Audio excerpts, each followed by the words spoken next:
آئیں گے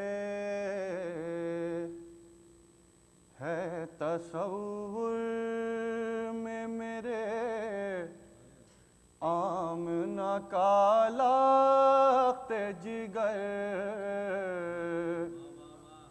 نور ہی نور ہے پھیلا ہوا تا حد نظر، مجھ کو آتی ہے ہنسی ذہنیت انسان پر، اپنا جیسا ہی سمجھ بیٹھا محمد کو بشر، مرتبے ان کے تصور میں کہاں آئیں گے، ہم تو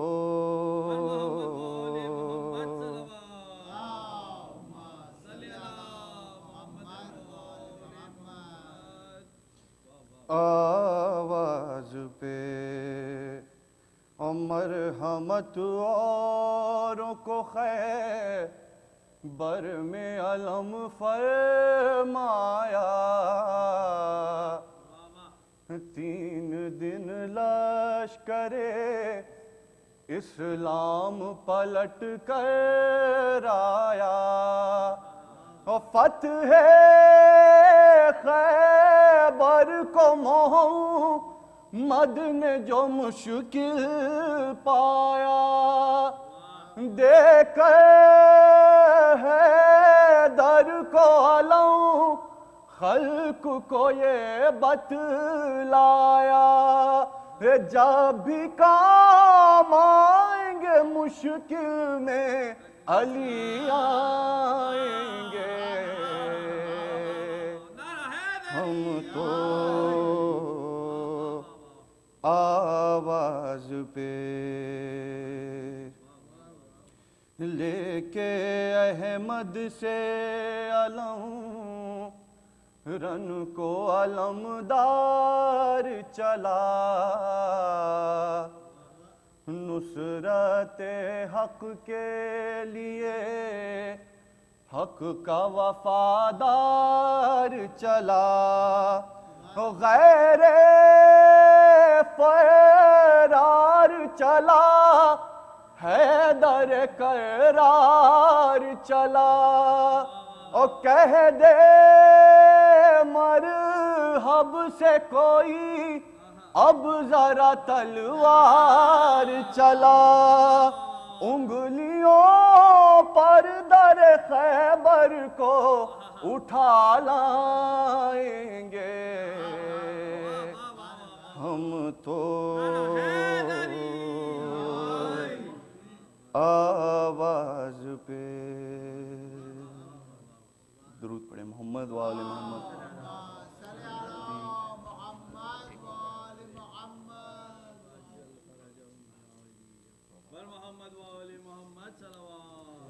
اللہم صلی اللہ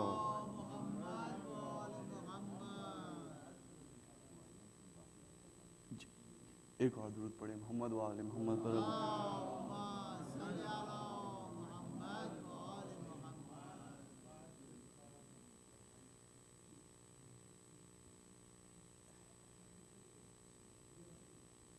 محمد و آل محمد صلوات، اللہم صلی اللہ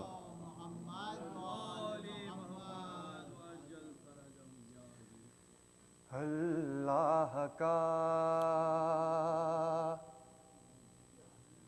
اللہ کے بندوں کا نبی کا اللہ کا اللہ کے بندوں کا نبی کا ایک ذات علی ہے جو سہارا ہے سبھی کا، اللہ کا کہنے کو مجھے کہہ لے جو جی چاہے کسی کا، کہنے کو مجھے کہہ لے جو جی چاہے کسی کا، آسان سے الفاظ میں بندہ ہوں علی کا، اللہ کا، اللہ کے بندوں کا، نبی کا، جھک جاتا ہے سر نام جب آتا ہے علی کا، جھک جاتا ہے سر نام جب آتا ہے علی کا، تخلیق کسی کی ہوں میں بندہ ہوں کسی کا، اللہ کا، اللہ کے بندوں کا، نبی کا، حیدر کی غلامی کا شرف ہے ہمیں حاصل، حیدر کی غلامی کا شرف ہے ہمیں حاصل، دعویٰ کوئی یوں ہی نہیں عالی نسبی کا، اللہ کا،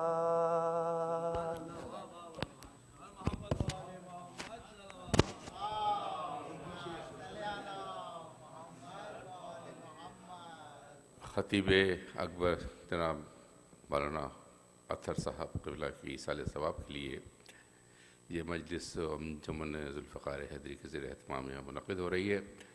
میں درخواست کروں گا جناب باقر زیدی صاحب سے کہ تشریف لائیں۔ جناب باقر زیدی صاحب۔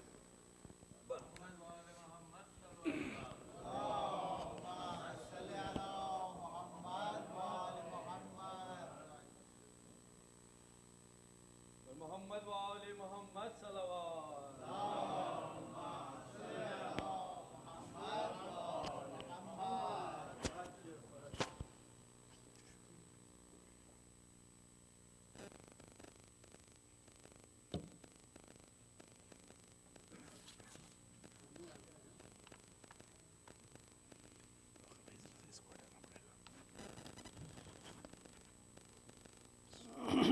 محمد وآل محمد صلوات۔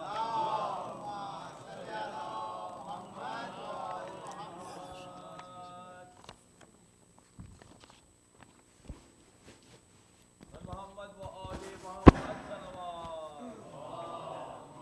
صلی اللہ محمد وآل محمد۔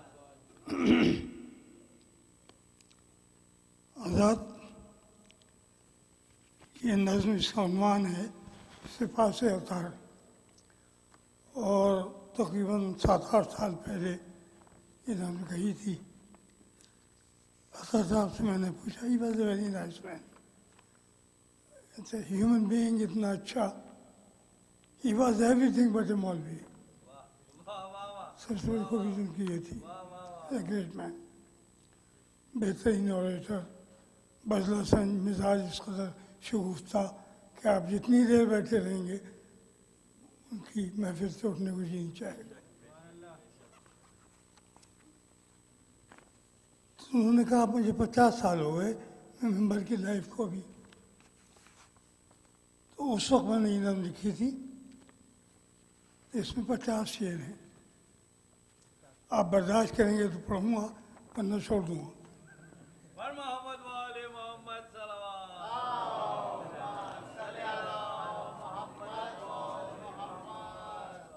ایک تقریب آج شام ہے پھر، ایک قلم آج تجھ سے کام ہے پھر، تو رہے علم کا مسافر ہے، آج تو پھر بدست شاعر ہے۔ تو تھا مطلوب ساعت آخر، تو ہی لکھتا ہدایت آخر۔ امتی کی جو وہ اہانت تھی، جیل کے دل پہ تیری ہیبت تھی۔ تو مگر جیل کا عدو ہی رہا، تیرا کیا بگڑا، تو ہی رہا۔ سر قلم ہو کے بھی قلم ہے قلم، حق کے لشکر کا تو علم ہے قلم۔ ایک عالم کی ہے پذیرائی، تیرے دل کی مراد برائی۔ پھر ادارے میں لوگ جمع ہیں آج، اپنے عالم کو دے رہے ہیں خراج۔ مرزا اطہر ہیں قوم کے ممدوح، مرزا اطہر ہیں آج بزم کی روح۔ اس کٹن راہ سے گزرنا ہے، قرض جاں ہے ادا تو کرنا ہے۔ مرض جیل کے حکیم و طبیب، عالم و شاعر و ادیب و خطیب۔ خلق میں معتمد گھرانہ ہے، علم کا مجتہد گھرانہ ہے۔ علم میں اتنے باوقار ہوئے، یہ تشیع کا اعتبار ہوئے۔ مستقل ایک بہار گلشن ہیں، اب یہی افتخار گلشن ہیں۔ بے قراری قرار ہے ان سے، مجلسوں کی بہار ہے ان سے۔ جس نے ان کو سنا وہ جانتا ہے، جانتا ہی نہیں ہے مانتا ہے۔ کیا مصائب ہیں کیا فضائل ہیں، سبھی زور بیاں کے قائل ہیں۔ یہی لگتا ہے ہر برس جیسے، کان میں گھولتے ہوں رس جیسے۔ بات میں اہل علم سا ٹھہراؤ، لکھنؤ کی زبان کا برتاؤ۔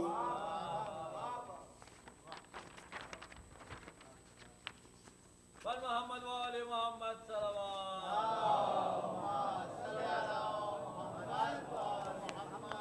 یا کرتے ہیں نہ بگڑتے ہیں، بولتے ہیں تو پھول لڑتے ہیں۔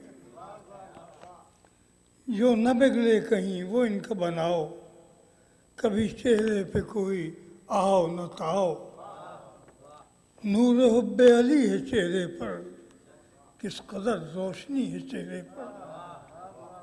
بزم انجم ہے اور شب تاریک، منہ سر ہیں کہ نقطۂ باریک۔ منعکس علم کی درفشانی، لوح مضموں ہے ان کی پیشانی۔ کوئی مضموں ہو کب یاری ہیں، یہ در علم کے بھکاری ہیں۔ چشم بینا غزال کی مانند، خم ابرو ہلال کی مانند۔ ان کے لب ہیں مفسر قرآن، گوش ایسے کہ آشنائے اذاں۔ ایک ہے ان کا ظاہر و باطن، گویا تفسیر سورہ مومن۔ پاک ہے روح پاک ہے دامن، قلب حب علی کا ہے مسکن۔ چہرے مہرے سے تابناک بہت، چہرے مہرے سے تابناک بہت، اچھے اچھوں سے ٹھیک ٹھاک بہت۔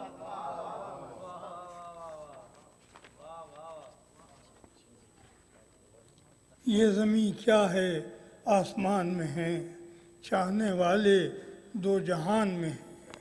ان کو حاصل ہے دین کا وجدان، کوئی گویا اپنے زمانے کے سلمان۔ بی بی زہرا کے دل کا چین ہے یہ، بی بی زہرا کے دل کا چین ہے یہ، کیوں نہ ہوں ذاکر حسین ہے یہ۔ بی بی زہرا کے دل کا چین ہے یہ، کیوں نہ ہوں ذاکر حسین ہے یہ، ہر گھڑی حق کو منجلی کرنا، کام ہے بس علی علی کرنا۔ یہ مودت کا جام دیتے ہیں، کربلا کا پیام دیتے ہیں، ہے تولا بھی محترم ان سے، ہے تولا بھی محترم ان سے، ہے تبرے کا بھی بھرم ان سے، ہے تبرے کا بھی بھرم ان سے۔ دشمنان علی کو جانتے ہیں، ایک دو کیا سبھی کو جانتے ہیں، دشمنان علی کو جانتے ہیں، ایک دو کیا سبھی کو جانتے ہیں۔ قد عدو علی کے نام سے ہے، بغض گر تو میر شام سے، قد عدو علی کے نام سے ہے، بغض گر تو میر شام سے ہے۔ خوب نام و نسب سے واقف ہیں، خوب نام و نسب سے واقف ہیں، ایک دو تین سب سے واقف ہیں، خوب نام و نسب سے واقف ہیں، ایک دو تین سب سے واقف ہیں۔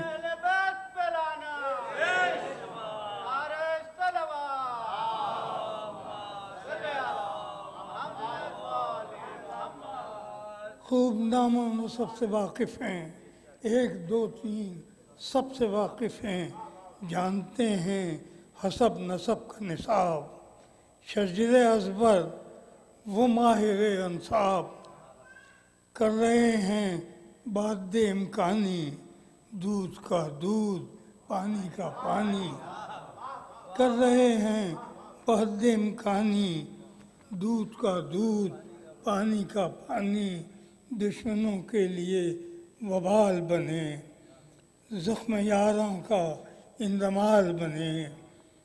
یہ نبی کو، یہ بنی کو بگاڑتے تو نہیں، علم کا روب جھاڑتے تو نہیں، یہ بنی کو بگاڑتے تو نہیں، علم کا روب جھاڑتے تو نہیں۔ انکساری سماج کا جوہر، بزلہ سنجی مزاج کا جوہر، ہو نجس سے کہ پاک سے ملنا، ہو نجس سے کہ پاک سے ملنا، جس سے ملنا تپاک سے ملنا، جس سے ملنا تپاک سے ملنا، چاہ کے پیار کے لگاؤ کے لوگ، چاہ کے پیار کے لگاؤ کے لوگ، ہیں کہاں ایسے رکھ رکھاؤ کے لوگ، ہیں کہاں ایسے رکھ رکھاؤ کے لوگ۔ کرو باقر قلم کے کام کو ختم، اس دعا پر کرو کلام کو ختم، ہر مہم میں یہ سر بلند رہیں، ہر مہم میں یہ سر بلند رہیں، دین و دنیا میں ارجمند رہیں۔ عمر ان کو ہماری لگ جائے، عمر ان کو ہماری لگ جائے، جتنی باقی ہے ساری لگ جائے۔ ایک روز پوچھنے لگے باقر صاحب آپ کی ڈیٹ آف برتھ کیا ہے؟ میں کہا 26 ستمبر 1936۔ کہنے لیبرا ہیں آپ؟ میں کہا کہ لیبرا تو میں بھی ہوں، اور 1936 کا لیبرا ہوں، مگر میں تاریخ نہیں بتاؤں گا آپ کو۔ میرے خیال میں ایک دو دن بات کی ہوگی، اس لیے کہ 26 سے تو لیبرا شروع ہوتا ہے۔ بہرحال پر محمد وآل محمد صلوات۔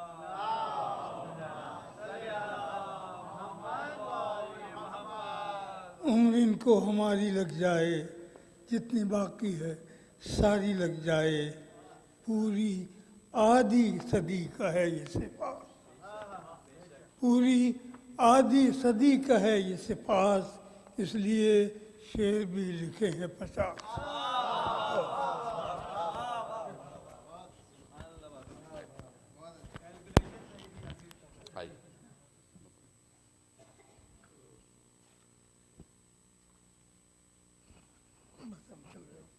صلوات بر محمد و آل محمد۔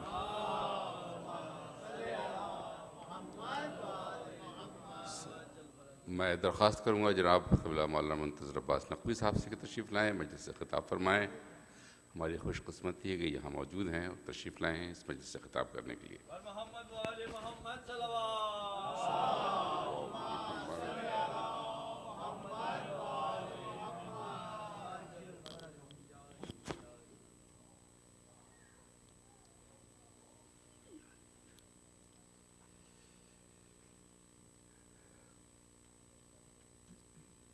أعوذ بالله من الشيطان الرجيم. بسم الله الرحمن الرحيم. الحمد لله رب العالمين. الصلاة والسلام على أشرف الأنبياء والمرسلين وعلى آله وعترته وأهل بيته الطيبين الطاهرين المعصومين. أما بعد فقد قال الله تعالى وتبارك في محكم كتابه المبين قوله الحق. بسم الله الرحمن الرحيم. قل لا أسألكم عليه أجرا إلا المودة في القربى. صلوات.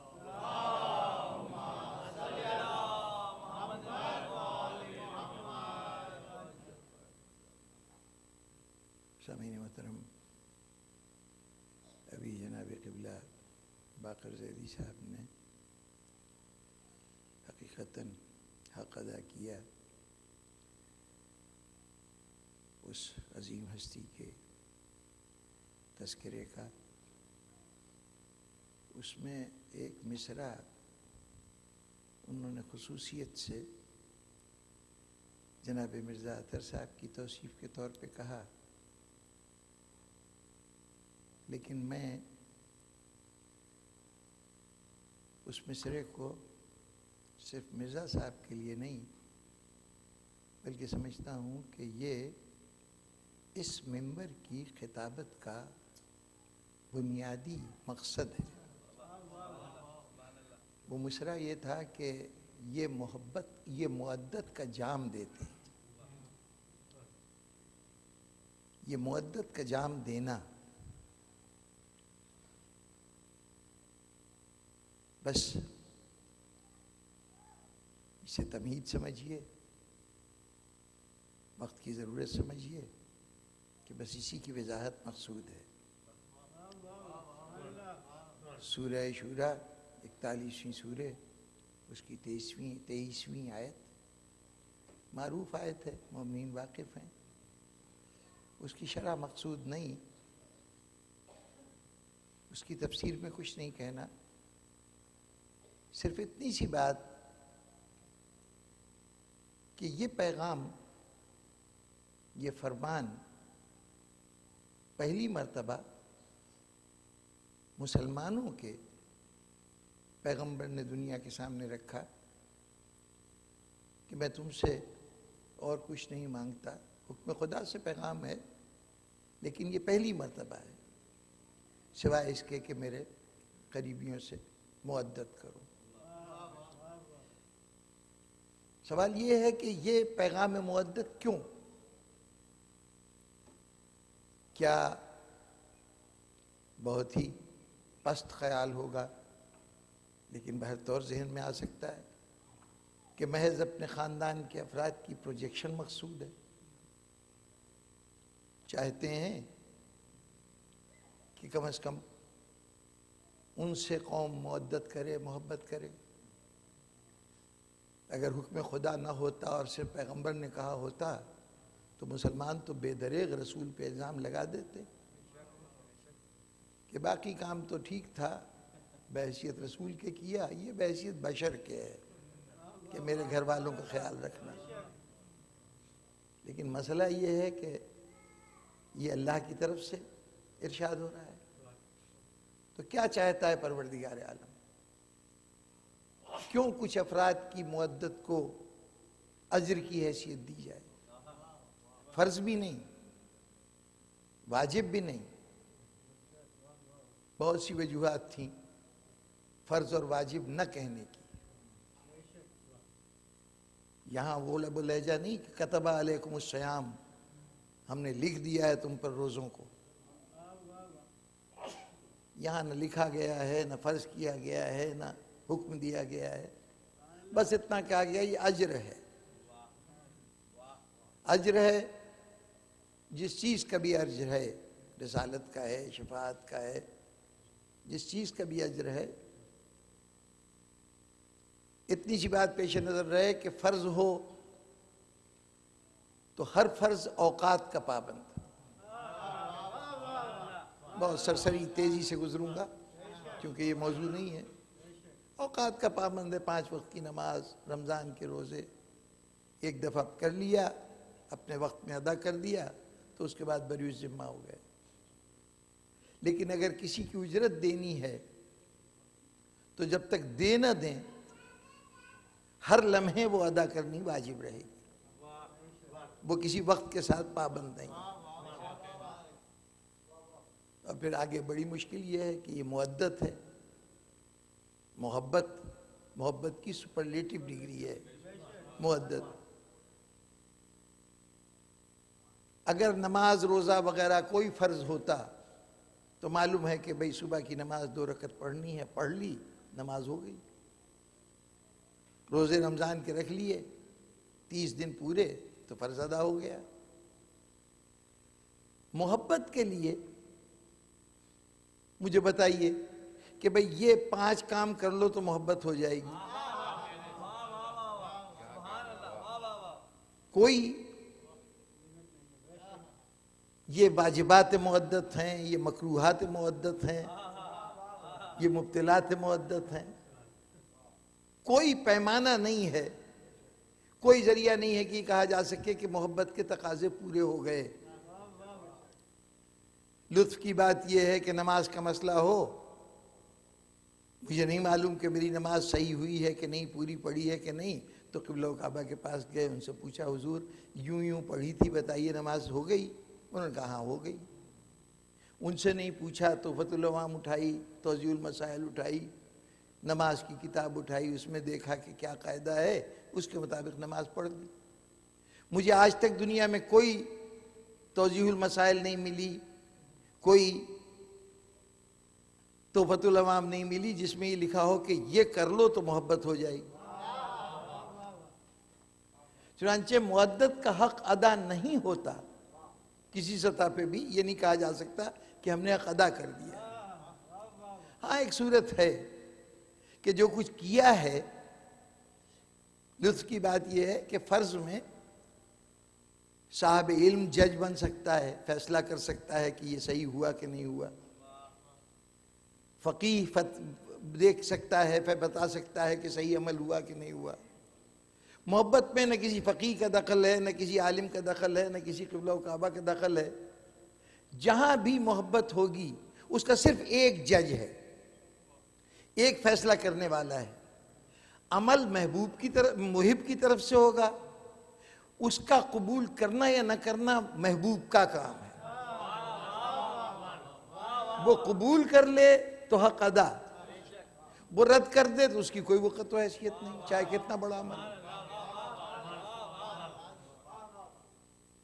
تو یہ اجر قرار دینے کا مطلب یہ تھا کہ یہ فرض نہ سمجھنا، یہ مودت کرتے رہو اور نگاہ محبوب دیکھتے رہو.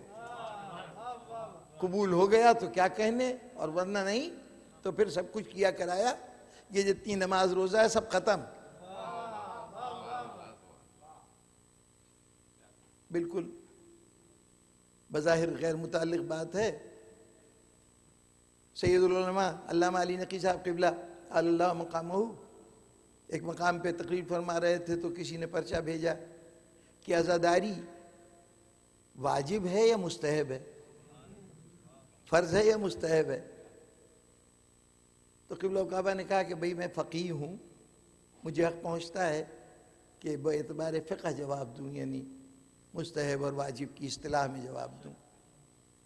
لیکن میں اس وقت فقہی جواب نہیں دوں گا، بلکہ اتنی سی بات آپ کو بتاؤں گا کہ اگر عزاداری ہے تو واجب واجب بھی ہے، مستحب مستحب بھی ہے، اور عزاداری نہیں ہے تو پھر نہ واجب ہے نہ مستحب۔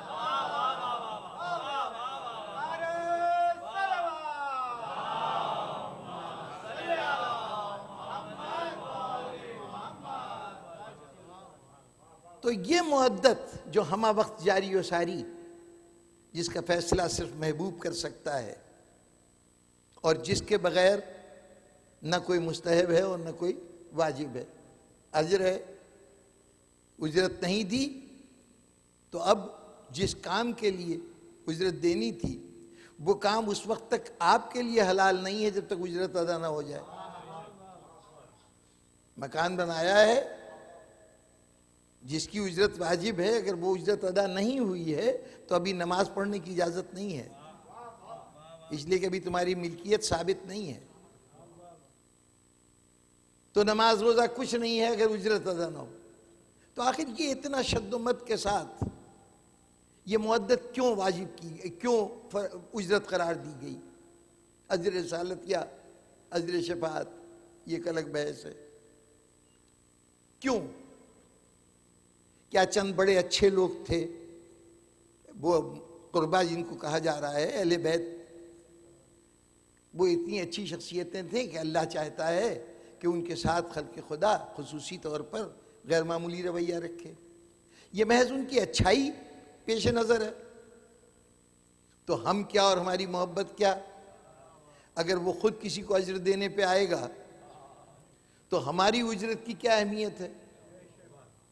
ہم چاہے کسی کو پسند کریں یا نہ کریں، ہم اظہار محبت کریں یا نہ کریں، اگر اس کی رحمتوں کی بارش ہوگی تو پھر وہ محتاج نہیں رہے گا ہماری محبتوں کا۔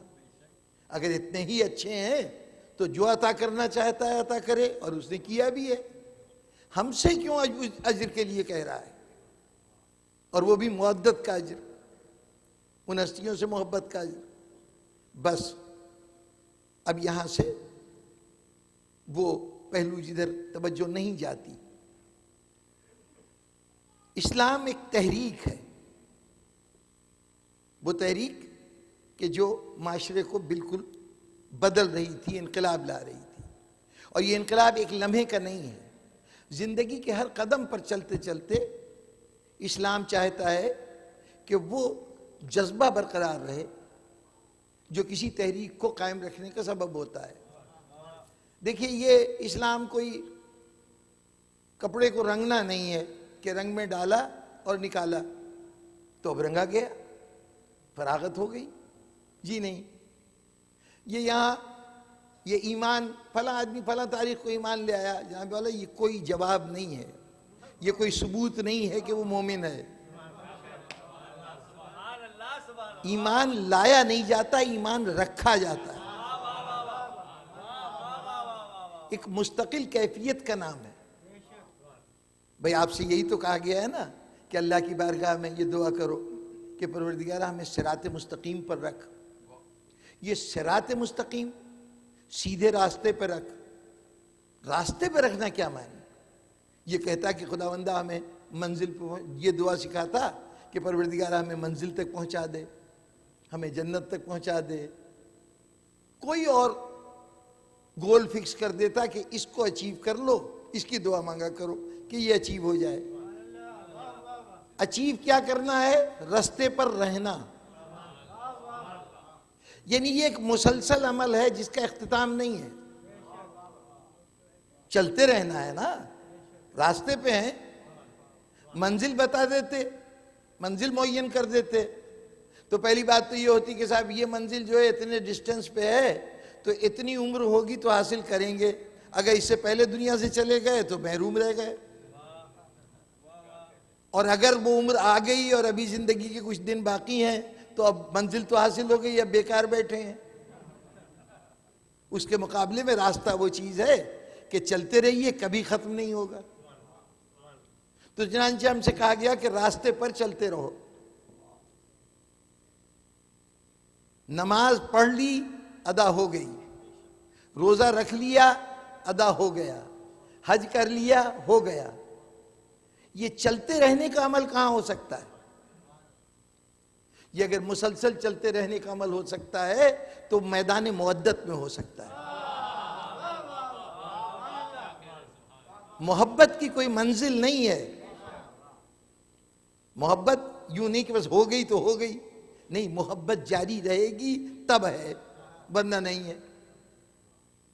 تو مودت ایک مستقل کیفیت ہے. اب اسلام جو ہم سے یہ چاہتا ہے کہ مسلمان ہو نہ جاؤ بلکہ مسلمان رہو، ایمان لاؤ نہیں، ایمان پر قائم رہو، مستقل ایک کیفیت ہو. اس استقلال کے لیے، اس قیام کے لیے بڑی لمبی بحث ہے، اس کو بڑا مختصر کر کے بیان کر رہا ہوں. اس استقلال کے لیے نہ یوں کیوں نہ کہوں کہ دنیا میں جتنی تحریکیں ہیں، تحریکوں کا فلسفہ کوئی پیش کرتا ہے. کارل مارکس، اینجلز، ان لوگوں نے کمیونزم کی فلسفی پیش کی، لیکن یہ فلسفی جو ہے اپنے طور پر معاشرے میں کوئی تبدیلی نہیں لا سکے گی. اس کے لیے کچھ جرأت مند افراد چاہیے، وہ اسٹالن ہو، لینن ہو، خروشچیف ہو، جو انقلاب روس کے بڑے بڑے لوگ ابتدائی دور میں تھے. وہ انہوں نے بڑی تگ و دو کی اور لوگوں کو موٹیویٹ کیا اور جماعت ساتھ ملائی اور ایک جماعت بنا کے انقلاب لے آئے. یہ انقلاب لانے کے لیے ضروری ہے کہ وہ باعمل افراد ہوں کہ جو اس فلسفے پہ عمل کریں. فلسفہ خود کوئی تبدیلی نہیں لا سکتا. ان باعمل افراد میں اور فلسفی میں فرق کیا ہے؟ فلسفی راستہ بتا سکتا ہے لیکن فلسفہ راستے پر چلنے کی قوت نہیں دیتا. فکر جو ہے، عقل جو ہے، وہ راہ بتا سکتی ہے لیکن اس راستے پہ چلا کیسے جائے؟ اس کے لیے نہیں، اور زیادہ آسان سی بات کروں. میدان کسی شخص کو تمام فوج کے جتنے قواعد و ضوابط ہیں، یوں لڑا جاتا ہے، یوں بندوق چلائی جاتی ہے، یوں جو بھی بنیادی باتیں ہیں وہ سب بتا دی جائیں. کیا یہ علم تنہا اس کو اس قابل بنا دے گا کہ میدان میں جا کے لڑ لے؟ اس کے لیے ایک جذبے کی ضرورت ہے. کوئی جذبہ جرأت چاہیے، جذبہ انتقام ہو، کوئی جذبہ چاہیے. جذبہ نہیں ہوگا تو وہ چاہے کتنا ہی پڑھا دیجئے، وہ پڑھا ہوا بالکل بیکار ہے، وہ کسی صورت کام نہیں آ سکتا. گویا عمل کے لیے راستہ تو عقل ضرور بتاتی ہے لیکن عقل چلا نہیں سکتی، چلاتا جذبہ ہے. عقل بتا سکتی اس سے لڑنا چاہیے، اس سے نہیں لڑنا چاہیے، لیکن میدان میں کھڑے ہو کے تلوار چلانے کے لیے جرأت چاہیے. جرأت کا جذبہ ہوگا تو میدان میں جائے گا، شجاعت ہوگی تو میدان میں جائے گا. تو گویا کوئی بھی عمل کرنے کے لیے جذبے کی قوت ضروری ہے. اب جب کوئی تحریک شروع ہو تو وہ تحریک جذبے کے بغیر نہیں چل سکتی، ورنہ کتابیں لکھ لکھ کے فلسفی رکھتے جاتے ہیں، اس سے معاشرے میں کوئی تبدیلی نہیں آتی. معاشرے میں تبدیلی تب آتی ہے کہ جب نظریے کے ساتھ ساتھ جذبہ موجود ہو. اچھا، جذبے کی عجیب و غریب کیفیت ہے کہ یہ بڑی عارضی سی چیز ہوتی ہے. عقل کے فیصلے مستقل، جو ارسطو نے باتیں کہہ دی وہ آج تک سچی چلی آ رہی ہیں، بہت سی باتیں اس کی.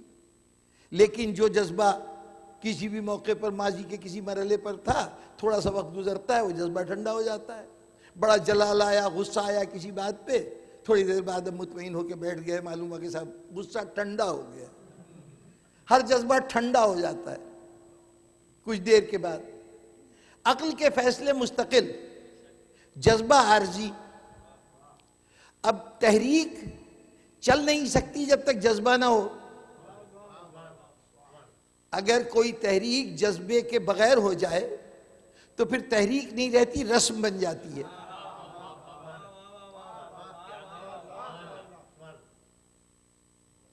جملے پہ غور فرمائیے گا. وہ ایک محض رسم ہو جاتی، پھیکی پھیکی رسم، جس میں کوئی چیز جذبے کی کوئی انوالومنٹ نہیں ہوتی. آپ بس وہ کر رہے ہیں روٹین کے مطابق. یہ وہ نماز ہے جو میرے جیسے گنہگار پڑھتے ہیں، الف سے لے کے یہ تک پوری نماز پڑھ گئے. کسی نے کہا کہ اتنی جلدی؟ کہا ہمیں زبانی یاد ہے. تیزی سے فراغت ہو گئی. یہ جذبے کے بغیر نماز ہے. جذبہ ہو تو پوری طرح اس میں انوالو ہو کے آدمی نماز پڑھتا ہے.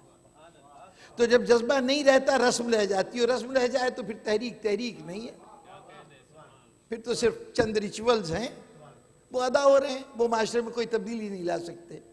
جیسے ہمارا عام طور پر جو اسلام ہے اس وقت وہ اسی قسم کا ہے کہ ہم معاشرے میں کوئی تبدیلی نہیں لا سکتے, جذبہ ختم ہو گیا مسلمانوں کا. تو اب تحریک کی بقا ہے جذبے سے.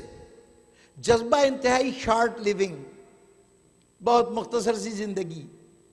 اب کیا کیا جائے؟ پہلے یہ ہوتا تھا کہ ایک نبی آیا, اس نے جھنجھوڑا ہلایا, مردہ ضمیر بیدار کیے, کوئی تھوڑا سا شعور بیدار ہوا, وہ مطمئن ہو گیا کہ اب انسانیت جاگ گئی ہے, چھوڑ کے گیا, پھر جذبہ ٹھنڈا پڑا, ساتھ ہی مذہب بھی رخصت ہو گیا. وہ مذہب ہے, رسمیں ہیں.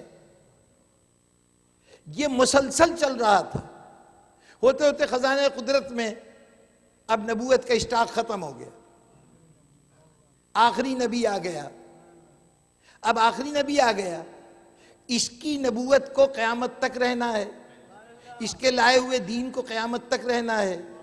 پچھلے دین ایک صدی نہیں چل پائے, پچھلے انبیاء کے دین, ارے ایک صدی تو بڑی دور کی بات ہے. حضرت موسیٰ ذرا سے قوم کو اتنا کچھ کر کے, ان کو غلامی سے آزادی دلا کر, فرعون کے قبضے سے رہائی دلا کر وہ فلسطین میں لے آئے. بظاہر اب آزاد قوم ہے, لیکن ذرا دیر کے لیے کوہ طور پہ گئے تھے, واپس آئے تھے, دین رخصت ہو چکا تھا.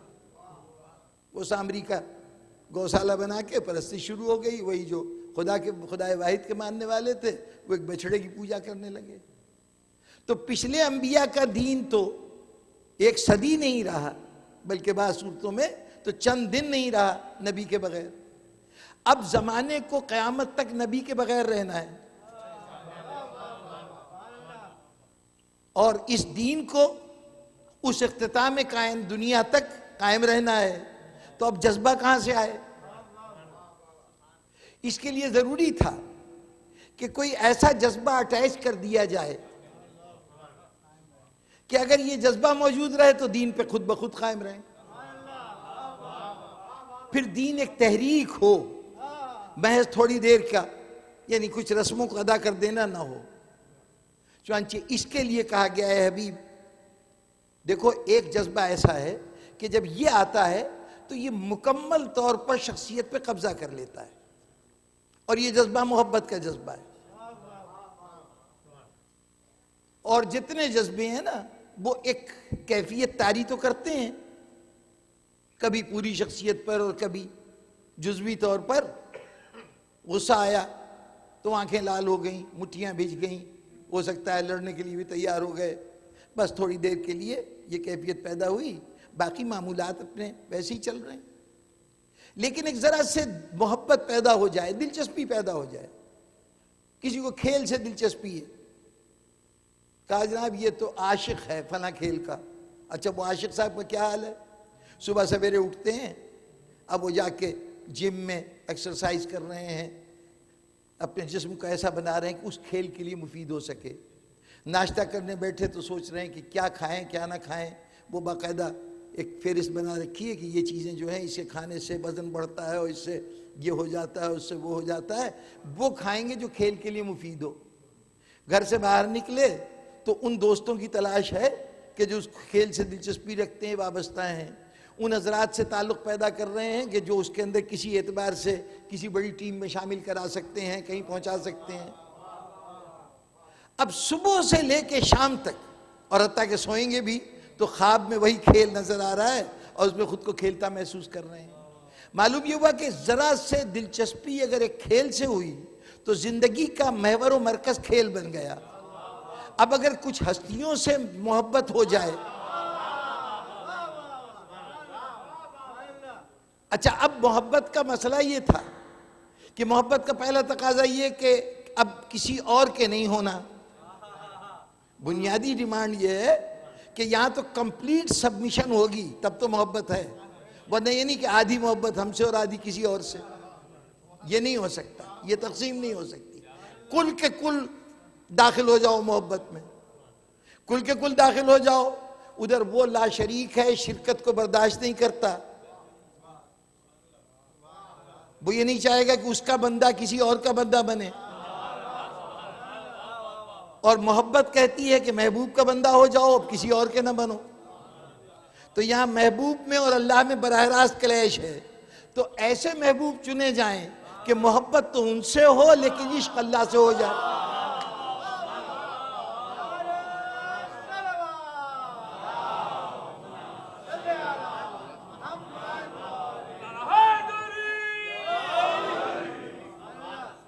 اچھا بھائیو، جلدی جلدی سے منزلیں طے کروں. تو محبت اہل بیت اس لیے دی گئی، یہ دین کی ضرورت تھی. یہی مودت ہے جو دین کو تحریک بنائے ہوئے، ورنہ دین چند رسمیں رہ جاتی بے مزہ پھیکی، اس کا دل کی گہرائیوں سے کوئی تعلق نہ ہوتا. جو جذباتی لگاؤ پیدا ہوتا ہے وہ اس مودت کی وجہ سے ہوتا ہے. اب مشکل یہ ہے کہ محبت کا جذبہ تو اس نے ہمیں دے دیا، بتا دیا کہ یہ محبت کا جذبہ ہونا چاہیے. یہ بھی نہیں کہا کہ پیدا کرو، اس لیے کہ محبت تو پیدا کی ہی نہیں جاتی. مشہور یہ کہ محبت کی نہیں جاتی، ہو جاتی ہے. تو اب یہ محبت کیسے ہو، کیسے جائے؟ یہ محبت ہو کیسے جائے؟ اجر اسی لیے کہا گیا ہے. فرض کہا جاتا تو اس کا مطلب تم کرو، لیکن تم سے یہ نہیں کہا گیا کہ کرو یا نہ کرو، بس یہ کہا کہ اجر ہے، آگے خود سوچتے رہو کیا کرنا چاہیے. اجر نہیں دو گے تو جتنا اسلام ہے اس پہ جو کچھ بھی کرو گے بیکار، ابھی اس کا حق ادا نہیں کیا. تو یہ تم سوچنا، ہم تمہیں حکم نہیں دے رہے، کیونکہ مودت حکم سے نہیں ہوتی. پھر مودت اور محبت کیسے ہوتی ہے؟ مودت اور محبت کا بنیادی طریقہ یہ ہے کہ کچھ چیزیں ایسی ہیں جس سے انسان فطری طور پر لگاؤ رکھتا ہے. محبت کا رشتہ جو ہے کچھ چیزوں سے ہوتا ہے. وہ کن چیزوں سے؟ انسان کو فطرتاً اللہ نے خیر محض بنایا ہے، وہ خود مکمل خیر ہے، تو اس نے جو تخلیق کیا ہے وہ بھی خیر ہے. اب اس وقت اس بحث میں نہیں کہ یہ شر کہاں سے آیا، یہ فلسفے میں نہیں الجھاؤں گا اس وقت. بھئی اتنی سی گزارش ہے کہ انسان کو اللہ نے بنایا ہے اور یہ اس کی بہترین کریشن ہے. تو جب اس کی ناقص ترین کریشن، یہ جمادات، یہ حیوانات، یہ نباتات، یہ اتنے پاک و پاکیزہ کردار کے مالک ہیں کہ کہیں ذرہ برابر بھی حکم الہی سے انحراف نہیں کرتے. کبھی زمین اس رستے سے ہٹی ہے جس پہ اللہ نے ڈالا ہے؟ چاند، سورج، جو کچھ ہے، یہ تو پتھر ہے نا، مٹی ہے. اس کی یہ کیفیت ہے تو جو اشرف المخلوقات ہے. یقیناً یہ تمام تر خوبیوں کا مالک، انتہائی پاک و پاکیزہ مخلوق. اس کی پاکیزگی کی کہ جس پہلو کی طرف توجہ دلا رہا ہوں وہ یہ کہ یہ بنیادی طور پر پیدا ہی اس لیے ہوا، اس کا مزاج یہ، اس کی فطرت یہ ہے کہ یہ حسن سے، خیر سے، بھلائی سے محبت رکھتا ہے، کمال سے. جہاں بھی جو چیز کمال کی طرف ہو وہ اس کی طلب بن جاتی ہے، اس کی خواہش پیدا ہوتی ہے. کسی کی خوبیاں بیان کیجئے، کوئی نہیں جانتا مجمع، میں کسی کی تعریف کروں، بڑے اچھے آدمی ہیں، بڑے نیک آدمی ہیں، بڑا لوگوں کا خیال رکھتے ہیں، رات کے کسی وقت بھی بلا لو تو بھاگے ہوئے آتے ہیں، جب کسی کو مدد کی ضرورت ہو مدد فراہم کرتے ہیں. اب جیسے جیسے میں تعریف کرتا جاؤں گا آپ کے دل میں ان کے لیے ایک سافٹ کارنر پیدا ہونا شروع ہوگا. اور اگر کہیں تعارف کرا دیا یہ صاحب وہ ہیں، تو اب آپ کو ان سے ایک لگاؤ، ایک محبت پیدا ہو جائے گی. جتنا کسی کی صفات سے آگاہ ہوتے گئے اتنی اس سے محبت ہوتی گئی. جس کے کمال سے آگاہ ہوتے گئے محبت ہوتی گئی. اور دوسرے محبت کا ذریعہ یہ ہے کہ اگر آپ کے سامنے ذکر کیا جائے، بہت سے قومی ہیروز آپ کے سامنے بیان ہوتے ہیں اور آپ ان سے ایک لگاؤ، ایک پسند رکھتے ہیں.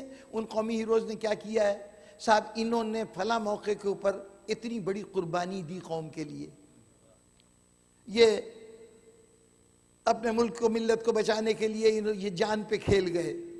یہ وہ نوجوان ہے کہ جس نے جلتے ہوئے گھر میں کسی کے بچے کو بچانے کے لیے اپنی جان کو خطرے میں ڈال دیا، خود جھلس گیا لیکن بچے کو بچا لایا، اب وہ شخصیت آپ کے لیے باعث محبت ہو جائے گی۔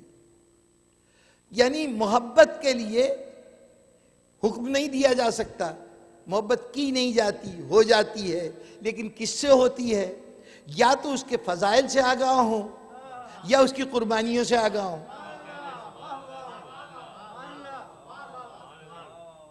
مودت بقائے اسلام کی ضرورت، مودت خود سے نہیں ہوگی، ہو جائے گی، اور ہونے کے لیے کیا ذریعہ ہے کہ جن سے مودت کروانا چاہتا ہے اللہ، یا ان کے فضائل سے آگاہی ہو یا ان کی قربانیوں سے آگاہی ہو۔ چنانچہ اب تک جتنے انسٹیٹیوشن تھے دنیا مذہب میں جو معاشرے کو دین سے آگاہ کرتے تھے، وہ احکام خداوندی پہنچاتے تھے، یہ جائز ہے، یہ ناجائز ہے، یہ حلال ہے، یہ حرام ہے، لیکن یہ جائز ناجائز، یہ حلال و حرام باقی تب رہتا جب مودت باقی رہتی، جذبہ باقی رہتا۔ اس جذبہ دینے کے لیے ایک اور انسٹیٹیوشن کی ضرورت تھی جو اس سے پہلے دنیا میں نہیں تھا، اور وہ انسٹیٹیوشن کیا تھی کہ جو کسی صورت سے مودت پیدا کرا سکے۔ وہ کیسے ہوگا کہ ایک ایسا ادارہ، دیکھیے جس کا کام حلال حرام بتانا تھا اس کا کام یہ نہیں تھا کہ وہ مودت پیدا کرے، اس کا کام تو احکام خداوندی پہنچا دینا تھا، لیکن یہ جذبہ کہاں سے آئے؟ اس کے لیے ایک اور ادارہ بنایا گیا، اور اس ادارے کا نام ہے یہ منبر۔ اس کا کیا کام ہے؟ یا فضائل آل محمد بیان کرتا ہے یا مصائب آل محمد بیان کرتا ہے۔ فضائل وہ کمالات ہیں جو محبت پیدا کر دیتے ہیں، مصائب وہ قربانیاں ہیں جو محبت پیدا کر دیتے ہیں۔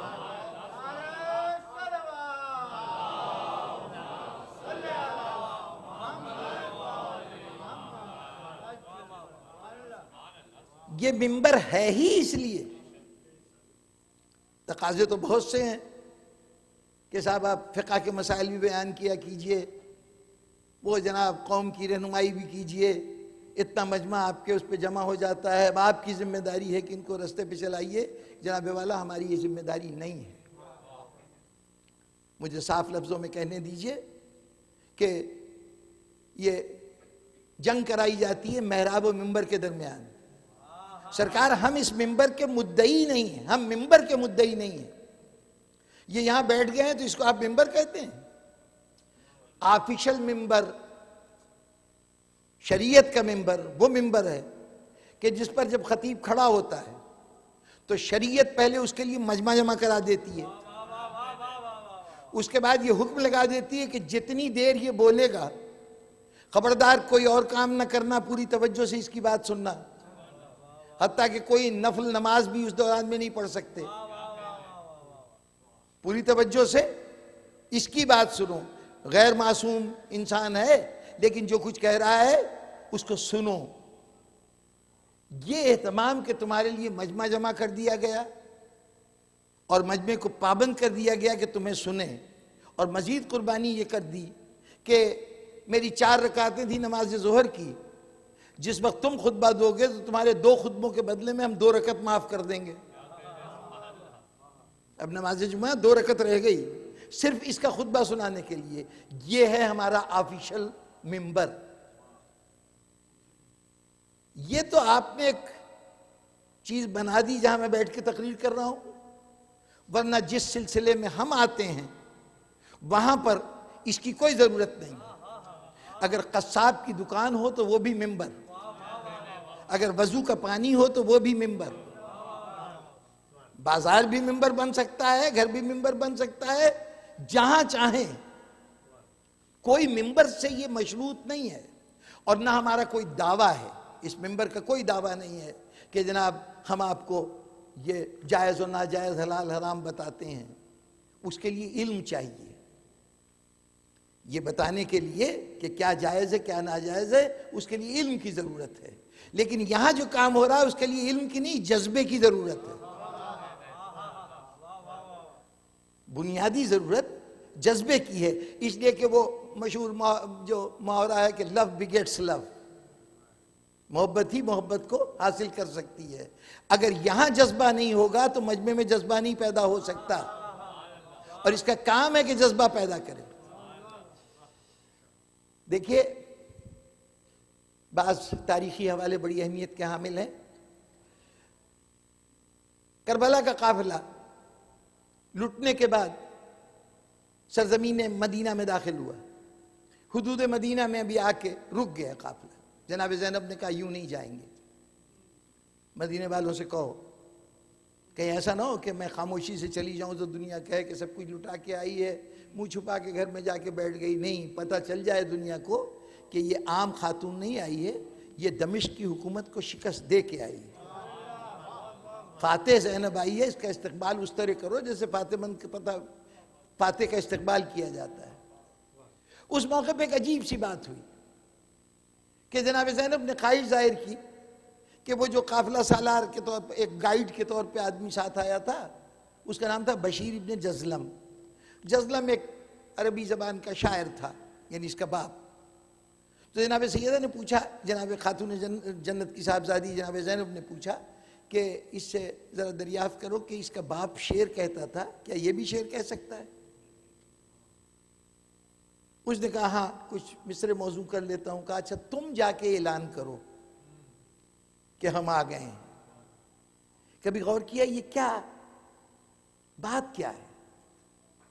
یہ شاعری کا پوچھ کے کیوں بھیجا جا رہا ہے؟ ظاہر اس کا واضح سا مطلب یہ کہ وہ شعروں میں جا کے اعلان کرے. تو شعروں میں اعلان کرنا کیوں ضروری ہے؟ عجیب عجیب پہلو ہیں. دیکھیں اب تک کربلا کا بیان جہاں جہاں بھی ہوا ہے اس واقعے سے پہلے وہ ان ہستیوں نے کربلا کا بیان کیا جو کربلا کا جز ہیں. کبھی جناب زینب بیان کر رہی ہیں، کبھی جناب سید سجاد بیان کر رہے ہیں، بازاروں میں، درباروں میں، قید خانے میں، جہاں جہاں بھی ذکر کربلا ہوا ہے وہاں وہ لوگ کر رہے ہیں جو شریک واقعہ ہیں، جن پہ بیتی ہے، جنہوں نے اپنی آنکھوں سے دیکھا ہے. ان کا درد حقیقی درد ہے، ان کا بالکل ذاتی درد ہے. آج پہلی مرتبہ پیغام کربلا ایک ایسے کے سپرد کیا جا رہا ہے کہ جو کربلا کا جز نہیں ہے. بشیر ابن جزلم تو جز نہیں ہے نا. اس سے کہا جا رہا ہے تم جا کے کربلا کا بیان کرو، کربلا کا اعلان کرو. تو اب اس وقت یہ پوچھنا کہ تو شعر کہہ سکتا ہے، یہ کیوں سے پوچھنے کی ضرورت پیش آئی؟ اس لیے کہ واقعے کی نقل مورخ بھی کرتا ہے، واقعے کو بیان تاریخ دان بھی کرتا ہے، لیکن تاریخ دان جو واقعہ بیان کرتا ہے پوری تاریخ پڑھ جائیے، تاریخ تبری پڑھ جائیے، ابن خلدون پڑھ جائیے، تاریخ فرشتہ پڑھ جائیے، جتنی بڑی بڑی مروج الذہب وغیرہ پڑھ جائیے، مسعودی کی، سب پڑھ جائیں تاریخ. لیکن تاریخ پڑھ کے بدر، احد، خندق، خیبر، کربلا جو دل چاہے پڑھیے، نہ کسی کے نتیجے میں واقعے کو پڑھ کے جوش آئے گا، نہ بلبلہ بیدار ہوگا، کوئی جذبہ بیدار نہیں ہوگا.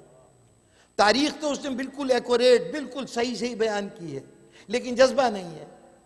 اس کے مقابلے میں شاعر کو کوئی واقعہ بیان کرنے کہہ دیجئے، کوئی تفصیل نہیں بتا رہا، کوئی جز نہیں بتا رہا، 2 مصرے کہے اور پورا مجمع پھڑک اٹھا. معلوم یہ ہوا کہ شاعر جذبے کو پیدا کرنے کی صلاحیت رکھتا ہے. شاعری جذبہ بیدار کر سکتی ہے، اس کے مقابلے میں تاریخ بیدار نہیں کر سکتی جذبے کو. وہ حقائق تو دے سکتی ہے، فیکٹس فیگرز تو فراہم کر سکتی ہے، لیکن فیلنگز نہیں دے سکتی. فیلنگز دے سکتا ہے تو شاعر دے سکتا ہے کہ وہ جب کوئی بھی اپنا ذاتی تجربہ بیان کرتا ہے مجمع بے ساختہ یا واہ کہتا ہے یا آ کہتا ہے. مورخ پورا واقعہ بیان کر جائے نہ واہ ہوگا نہ آ ہوگی. جی تو اس کا مطلب یہ ہے کہ جناب زینب ذکر کربلا کو جب سپرد کر رہی ہیں تو پہلے یہ دیکھ رہی ہیں کہ جذبے کو منتقل کرنے کی صلاحیت ہے اس میں یا نہیں.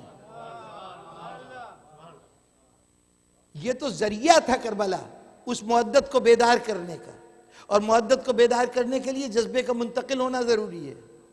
تو اب بنیادی طور پر اس منبر کا خطیب، اس کی قابلیت یہ نہ دیکھا کریں اس کو اعداد و شمار اتنے آتے ہیں، اتنی عمدہ تفسیر بیان کر دیتا ہے، تمام مسائل کا علم ہے، توضیح المسائل اس کو حفظ ہے، جو مسئلہ پوچھے جواب دے دیتا ہے. یہ اس کا کمال نہیں ہے. اس کا کمال یہ ہے کہ کیا اس کا بیان سننے کے بعد دلوں میں محبت آل محمد میں اضافہ ہوا کہ نہیں ہوا؟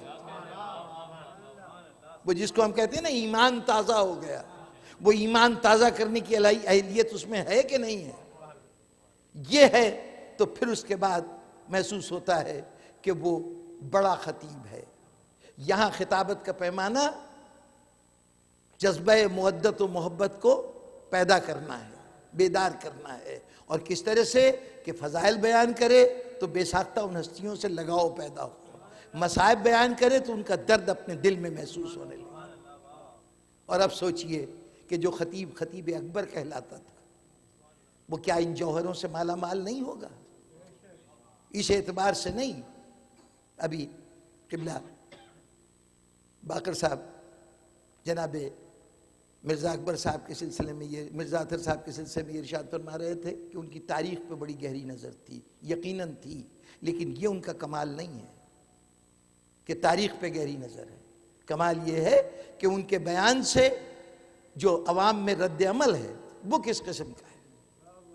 یاد رکھیے کہ اس منبر کے دو بنیادی فرائض ہیں، ایک تو فضائل و مصائب بیان کرنا، اور دوسرا جسے اس منبر نے خود قبول کیا ہے، اس کی ذمہ داری نہیں تھی لیکن اس نے قبول کیا، اس نے دیکھا کہ میری باتوں میں اثر ہے، تو اس اثر کو اور اس سے فائدہ اٹھانے کے لیے اس نے یہ ذمہ داری قبول کی کہ جتنے مسائل شرعی ہیں وہ عقائد کے ہوں یا عمل سے تعلق رکھتے ہوں، فروعات دین کے ہوں یا اصول دین کے ہوں، اس کا تعین کرنا فقیہ کا کام۔ فقیہ بتائے گا فروع دین کیا ہے، آپ کے اصول دین کیا ہے، لیکن ان تمام فروع دین اور اصول دین کے لیے ہمارے ذہنوں میں اطمینان پیدا کرنا، ان کو قبول کرنا، ان کے لیے دلائل فراہم کرنا، اور اپنی قوم کو تمام مخالف مسلکوں عقیدوں سے مقابلہ کرنے کے لیے قوت فراہم کرنا، یہ کام ہم نے ذمہ داری قبول کر لی۔ ہماری ذمہ داری نہیں تھی، ہمارا کام ختم ہو جاتا ہے فضائل و مصائب پر، لیکن ہم نے کہا نہیں، چونکہ فضائل و مصائب بھی دین کی حفاظت کے لیے ہے نا، تو دین کی حفاظت کا ایک پہلو یہ بھی ہے کہ اتنا مسلح کر دو لوگوں کو کہ اب کتابوں تک رسائی نہیں ہوتی، نہ صحیح، کسی استاد سے درس حاصل کرنے کا موقع نہیں ملتا، نہ صحیح، کم از کم اپنے بنیادی عقائد کے متعلق وہ اتنا تو جان جائیں کہ یہ جو کچھ مانتے ہیں کیوں مانتے ہیں۔ اگر کہیں سامنا ہو جائے، کوئی سوال اٹھ جائے تو یہ اس میں جواب دینے کی صلاحیت تو رکھیں، دوسروں کو مطمئن کریں یا نہ کریں، پہلے خود تو مطمئن ہو جائیں نا۔ یہ نہ ہو جائے کہ بس رسماً کچھ چیزیں کرتے جا رہے ہیں، کچھ نہیں معلوم کیوں کرتے ہیں۔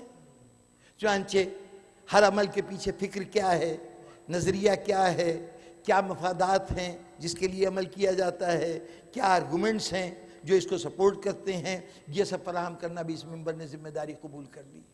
یہ بھی یوں سمجھ لیجئے کہ یہ سمجھتے ہوئے کہ اس ممبر نے سمجھا کہ ہمیں یہ جو ڈیوٹی دی گئی ہے، فریضہ دیا گیا ہے، یہ دین کے تحفظ کے لیے ہے، تو ہم نے وہ شعبہ کے جو دین کے تحفظ کے لیے ہم کر سکتے تھے اس کی ذمہ داری ہم نے قبول کر لی۔ لیکن یہ ذمہ داری ہماری نہیں ہے کہ ہم کہیں جائز کیا ہے ناجائز کیا ہے، یہ ہمارے علماء کہیں، ہمارے فقہا کہیں، ہمارا کام یہ ہے کہ ان کے جائز کو جائز ثابت کریں، ان کے بتائے ہوئے ناجائز کو ناجائز ثابت کریں، یہ ذمہ داری ہماری ہے۔ چنانچہ بزرگان محترم، ہمارے اس کو ممبر آپ کہتے ہیں، اس لیے میں کہہ رہا ہوں کہ اس ممبر کے خطبہ نے یہی ذمہ داری سر انجام دی۔ اب مشکل یہ ہے کہ انہوں نے اپنا کام اتنے سلیقے سے کیا، اتنے حسن سے کیا کہ اب دنیا چاہتی کہ سارا کام انہی کے سر ڈال دیا جائے۔ آپ مسائل کیوں نہیں بیان کرتے؟ آپ دین کی باتیں بھی بتائیے نا، جائز کیا ہے ناجائز کیا ہے، حلال کیا ہے حرام کیا ہے۔ حضور یہ ہماری ذمہ داری نہیں، ہم سے یہ نہیں پوچھا گیا تھا کہ تم علم رکھتے ہو کہ نہیں رکھتے، ہم سے یہ پوچھا گیا تھا کہ تم شعر کہہ سکتے ہو کہ نہیں کر سکتے۔ یہ جذبوں کی ترجمانی ہے محترم، یہاں پر فقہ کا علم نہیں ہے، وہ فقہ کا جو عالم ہے وہ بتائے گا۔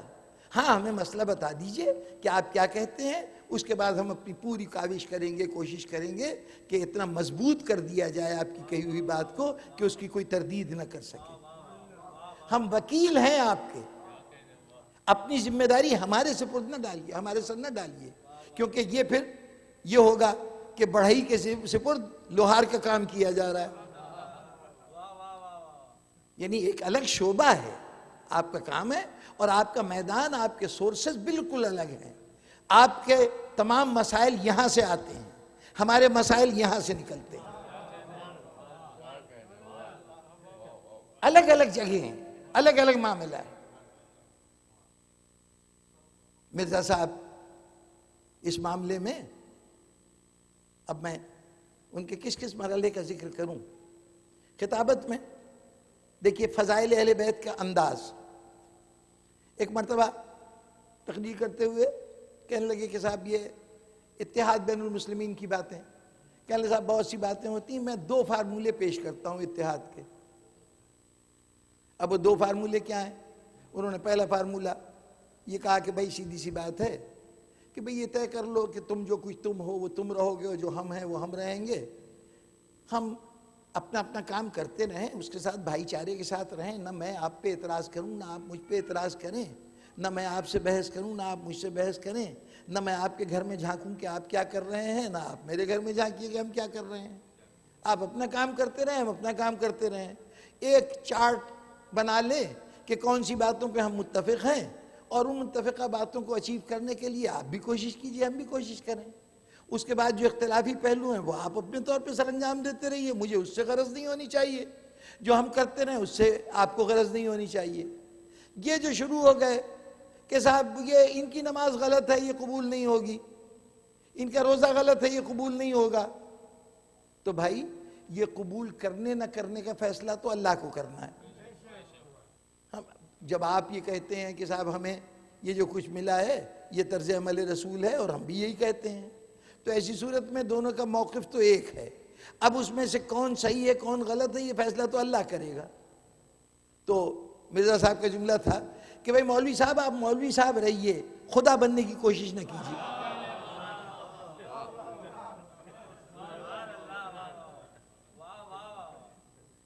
تو ایک تو طریقہ یہ ہے، اور دوسرا طریقہ اب دیکھیے کیسے راغب کر رہے ہیں فضائل کی طرف۔ کہنے دوسرا طریقہ سیدھی سی بات یہ ہے کہ آپ کہتے ہیں کہ جو کچھ آپ کر رہے ہیں یہ طرز عمل رسول ہے، جو ہم کہتے ہیں وہ ہم کہتے ہیں طرز عمل رسول ہے۔ آپ کہتے ہیں کہ آپ کو آپ کے بڑوں نے بتایا ہے کہ یہ رسول کا کام تھا، یوں کرتے تھے، ہم کہتے ہیں ہمارے بڑوں نے ہمیں یہ بتایا کہ یہ کام تھا۔ یعنی مسئلہ یہ ہے کہ آپ کا لیڈر کچھ کہہ رہا ہے، میرا لیڈر کچھ اور کہہ رہا ہے، تو گویا یہ جھگڑا سارا لیڈر کا ہوا، کیونکہ آپ کا لیڈر اور ہے میرا لیڈر اور ہے۔ تو ایک آسان سا کام ہے، انہوں نے کہا کہ یہ جو جملہ کہا تھا نا کہ آپ مولوی صاحب رہیے، خدا بننے کی کوشش نہ کیجیے، کہنے لگے یہ ہمارے ہاں بھی داخلی معاملہ بھی ہے، ہماری اپنی صفوں میں بھی اس قسم کا لب و لہجہ ہو جاتا ہے، کچھ نہیں دے گی عزاداری، اس رونے پیٹنے سے کچھ نہیں حاصل ہوگا۔ قبلہ و کعبہ، آپ کو کس نے یہ اختیار دیا ہے کہ یہ فیصلے کیجئے کہ اس سے اس کو کوئی فائدہ پہنچے گا یا نہیں فائدہ پہنچے گا؟ جو کر رہا ہے وہ جانے اور اللہ جانے، آپ کا یہ مسئلہ نہیں ہے۔ آپ جو چیز اچھی سمجھتے ہیں بتا دیجئے، اللہ اللہ خیر صلی اللہ، اس کے بعد جس کا جو دل چاہتا ہے کرتا رہے۔ تو بہرطور اب جب اگر معاملہ لیڈر پہ آ پڑا ہے تو کیا یہ آسان سا حل نہیں؟ دیکھیں بالکل سیدھی سی بات ہے، کامن سینس کی شاید کہی جائے تو بالکل ہلکی لگے، لیکن غور کیجئے گا تو اس کے علاوہ اور کوئی صورت نہیں بنتی کہ وہ کہا کہ اگر سارا اختلاف اس بات پہ ہے کہ آپ کہتے ہیں آپ کے بڑوں نے آپ کو یہ بتایا، ہم کہتے ہیں ہمارے بڑوں نے یہ بتایا، سورس ایک ہی بتائی جاتی ہے کہ یہ قرآن میں لکھا ہے یا یہ قول رسول ہے، قرآن کی ایک آیت آپ نے پکڑ لی، اس کا جو مطلب آپ کے بڑوں نے آپ کو بتایا ہے آپ اس مطلب کو دین سمجھتے ہیں، جو مطلب ہمارے بڑوں نے بتایا ہم اس کو دین سمجھتے ہیں۔ جتنے فرقے ہیں ان دونوں سورسز سے باہر تو نہیں ہیں، پھر اختلاف کیوں؟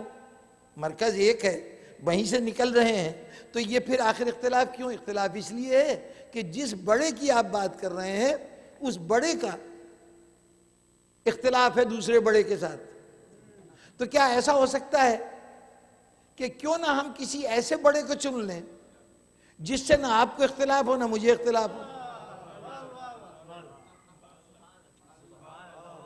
بھئی آسان سی بات ہے، بھئی چھوڑ دیجئے، جب بڑوں کی وجہ سے اختلاف ہے تو پھر ایسا کوئی بڑا ڈھونڈ لیجئے جس پہ نہ آپ کو کوئی اختلاف ہو نہ ہمیں اختلاف ہو۔ کہنے لے پوری تاریخ اسلام کھنگال ماری، مجھے کوئی بڑا ایسا نظر نہیں آیا جس پہ سب کا اتفاق ہو سوائے ایک ذات کے، اور وہ ذات ہے علی ابن ابی طالب۔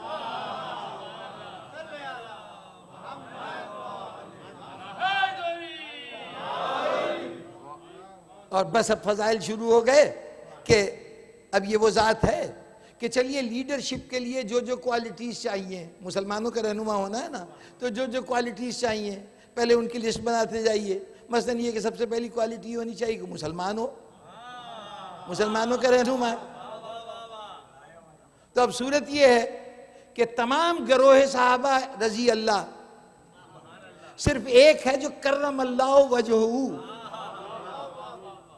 کیا مطلب؟ کہ جس کا چہرہ اتنا باعزت ہے کہ یہ واحد شخصیت ہے کہ اس کا سر کبھی کسی بت کے سامنے نہیں جھکا، اللہ نے اس کے چہرے کو عزت بخشی، کرم اللہ وجہہ، اللہ نے اس کے چہرے کو عزت بخشی۔ کیوں عزت بخشی؟ کہ یہ سر کبھی کسی بت کے سامنے نہیں جھکا، باقی جتنے سب کے سر جھک چکے ہیں۔ تو اس کا اسلام اتنا جینون، اتنا کھرا اسلام کہ کوئی اس کے اسلام کے مقابلے میں نہیں۔ پھر دوسری کوالٹی جو سورسز ہے نا، خدا کا رسول اور خدا، تو خدا کے رسول سے سب سے زیادہ قریب کون؟ انہوں نے تفصیل سے بتایا، بہرطور آپ سمجھ جائیے کہ خدا کے رسول سے سب سے زیادہ قریب کون، یعنی کم از کم اگر صحابیت ہی بنیاد بنے تو کون ایسا صحابی ہے کہ جو اپنے پہلی سانس سے لے کے پیغمبر کی آخری سانس تک مستقل طور پر پیغمبر کے ساتھ رہا۔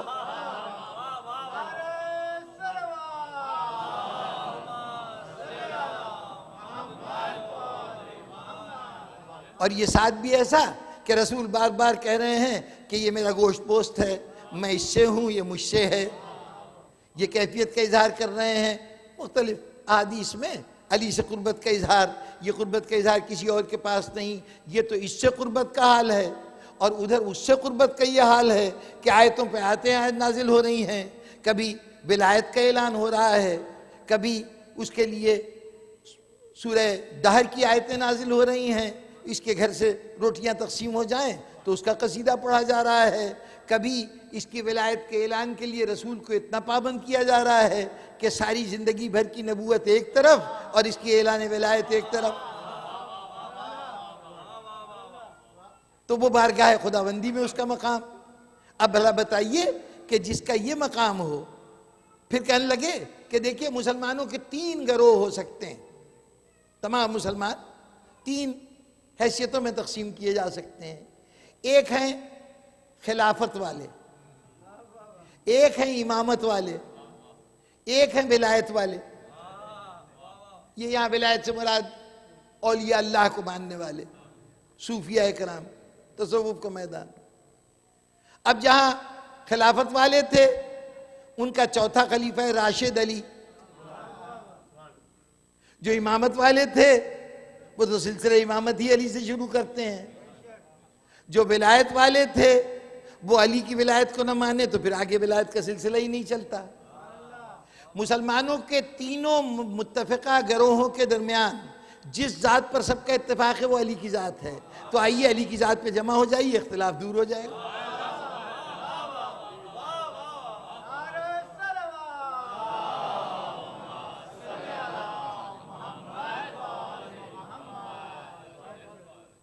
اور میں اسے تاریخ کے حوالے سے اگر اس بات کو کہنا چاہوں تو میں اس انداز سے کہوں گا کہ جناب سیدھی سی بات یہ ہے کہ مسلمان پہلے تو ایک ہی تھے نا، حیات رسالت میں تب تو یہ فرقے نہیں تھے، کوئی گروہ بندیاں نہیں تھی، کوئی مرحلہ آیا جس کے بعد مسلمان بکھر گئے۔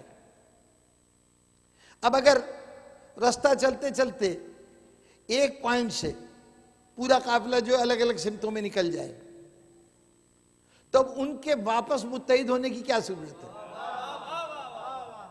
ہر ایک مختلف ڈائریکشن میں گیا ہے نا، جتنا بڑھتا جائے گا دور ہوتا جائے گا ایک دوسرے سے. تو واحد صورت یہ کہ جہاں سے ڈیفرنس پیدا ہوا ہے، جہاں سے منتشر ہوئے ہیں، اس مقام پہ واپس جائیے، پھر وہاں سے ساتھ سفر شروع کیجئے. اب مسلمان پوری تاریخ آپ کے سامنے ہے، ہر جگہ پہ ساتھ ساتھ. اب جب ایمان لانے کا موقع تھا تو اب چاہے وہ جوانوں میں کوئی شامل ہو، لڑکوں میں کوئی شامل ہو، کوئی بوڑھوں میں شامل ہو، برت اور اسلام لانے والوں میں ذکر کیا جاتا ہے، سب شامل تھے. ہجرت کا مرحلہ آیا، ایک بستر پہ سو رہا ہے، ایک ساتھ سفر کر رہا ہے، باہر طور ساتھ تو ہے نا، اختلاف تو نہیں پیدا ہوا. بلکہ شاہ عبدالحق محدث دہلوی نے ایک مقام پر یہ کہا کہ وہ جو غار میں رونے کا واقعہ ہوا تھا، انہوں نے کہا یہ رونا اپنی پریشانی پہ نہیں تھا، یہ اس فکر میں تھا کہ علی وہاں اکیلے رہ گئے. تو ماشاءاللہ ہم میں آپس میں اتنا تعلق تھا کہ ہم لوگ اتنا جذباتی طور پر ایک دوسرے سے وابستہ تھے. اس اعتبار سے ہم وہاں پہ بھی متحد تھے. بدر کے میدان میں کوئی جانثاری دکھا رہا ہے، تلوار چلا رہا ہے، دشمنوں کے نرغے میں جا رہا ہے، 70 مارے جاتے ہیں کافر، تو اس میں سے 36 کو یہ مارتا ہے اور 34 کو باقی مسلمان. یہ ایک کردار ہے. دوسرا کردار یہ کہ جہاں حضور بیٹھے ہوئے ہیں وہاں حضور دعا کر رہے ہیں، وہ بھی ساتھ ساتھ آمین کہہ رہا ہے، یا یہ کہہ رہا ہے رسول اللہ بس اب دعا چھوڑ دیجئے، بہت ہو گئی، کافی ہو گئی. لیکن تلوار چلانے میں شامل نہیں ہے، تو میدان بدر میں نا. احد میں اگر 2-4 قدم کوئی آگے نکل گیا، کوئی پیچھے رہ گیا، اصولی طور پر تو متحد تھے. اب خندق میں جو منظر آپ نے دیکھا، وہاں تو ماشاءاللہ خیمے کے اندر سبھی بیٹھے ہوئے تھے. وہ ایک تھا جو بار بار اٹھ رہا تھا، ورنہ تو سب اطمینان سے ساتھ ہی ساتھ بیٹھے ہوئے تھے. وہاں پہ بھی ہم متحد تھے. خیبر کی منزلیں بھی، اور اب علم کسی کو ملے، طلب تو سب کے دل میں تھی نا. راتیں تو بہتوں نے جاگ کے گزاری تھی. ان تمام مراحل پر ہم مسلمان متحد ہوتے ہوتے ہوتے ہوتے چلتے چلتے یہ کاروان اتحاد ایک میدان میں پہنچا. وہاں رسول نے ایک اعلان فرمایا.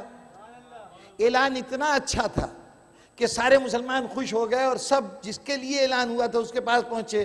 یا علی مبارک ہو، تم سب مسلمانوں کے امیر ہو گئے. اب دلوں کا حال تو خدا جانتا ہے. مبارکباد دیتے وقت تک ہم سب متحد تھے.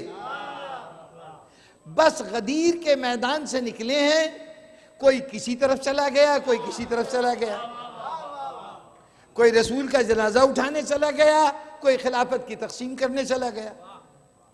ہو گئی نا تقسیم. تو غدیر کے میدان تک تو مسلمان ایک تھے. غدیر سے نکل کر تم منتشر ہوئے، الگ الگ راستے اختیار کیے. تو اب اگر آج اتحاد چاہتے ہو تو ایک مرتبہ پھر غدیر میں پہنچو، اس پیغام کو سنو، اور پھر رسول نے جو کچھ کہا ہے اس کے پر عمل کرنا ساتھ شروع کر دو.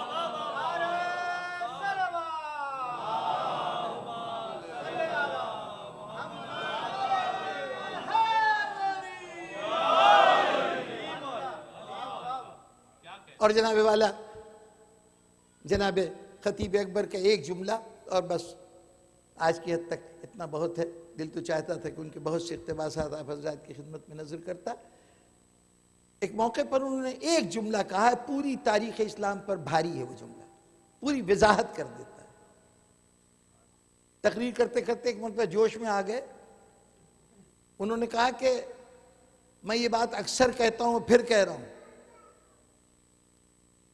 کہ اگر تاریخ اسلام سے اہل بیت کے کردار کو الگ کر دیا جائے تو اسلام شریفوں کی چیز نہیں رہ جاتا.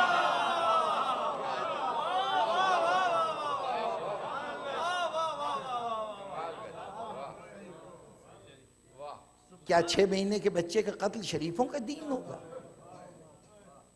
کیا رسول کے گھرانے کی خواتین کو بازاروں میں پھرانا شریفوں کا عمل ہوگا؟ یہ لوٹ مار کرنے والے،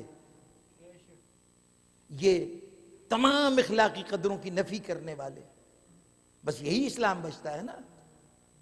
آج مسلمانوں کے پاس ایک فرد نہیں ہے جس کو دنیا کے سامنے فخر سے پیش کر سکے، جسے دنیا قبول کر لے۔ تمہارا تمام سرمایہ فخر وہ فاتحین ہیں جنہوں نے دوسری قوموں کو غلام بنایا، ان کے علاقے فتح کیے، ان کی ملکیتوں پہ قبضہ کیا۔ اس کے علاوہ اور کون سا فخر ہے تمہارے پاس؟ کس چیز پہ ناز کرتے ہو؟ یہ ناز تو دنیا کی ہر قوم میں اس قسم کے لوگ مل جائیں گے۔ چنگیز خان، ہلاکو خان، نیپولین وغیرہ وغیرہ مختلف قسم کے افراد پوری اقوام میں مل جائیں گے۔ جب سے تاریخ انسانی ہمارے سامنے آئی ہے، ایسے مہم جو بہت سے نکلے کہ جنہوں نے دوسروں کی آزادیوں پہ قبضہ کیا، لیکن وہ کبھی بھی دوسری قوموں کے لیے قابل فخر نہیں رہے۔ بس یوں کہوں کہ فاتح کبھی بھی، جتنے بھی فاتحین ہیں کسی بھی قوم کے، کبھی کے بھی فاتح ہوں، وہ فاتح میدان جنگ میں جب فتح یاب ہوتے ہیں تو وہ اپنی قوم کے تو ہیرو ہوتے ہیں، اپنی جماعت، اپنے گروہ کے تو پسندیدہ شخصیت، کیا کہنے، سبحان اللہ، لیکن ہمیشہ جس کے اوپر فتح پاتے ہیں اس کے مجرم ہوتے ہیں۔ تو آپ کا سارا سرمایہ فخر کا، آپ کا تو سرمایہ ہے، اقوام عالم کے لیے وہ مجرم ہے۔ کہیں پر اس پہ جرم ہے کہ اس نے بابری مسجد تعمیر کی، کہیں پہ اس پہ الزام ہے کہ اس نے ہمارے کتب خانے جلا دیے، کہیں الزام ہے کہ ہماری آزادی کو قید میں بدل دیا، کہیں یہ کہ ہماری تہذیب کو خاک میں ملا دیا۔ پوری دنیا کو شکایت ہوگی فاتحین سے، فخر نہیں ہو سکتا۔ جب تم اپنے کسی ہیرو کو دنیا کے سامنے پیش نہ کر سکو تو ایک مرتبہ در اہل بیت پہ آنا، علی کو لے جانا، حسین کو لے جانا، اگر پورا زمانہ نہ کہے کہ یہ ہمارے ہیں تو پھر یہ سمجھ لینا کہ اسلام کے پاس کچھ نہیں ہے۔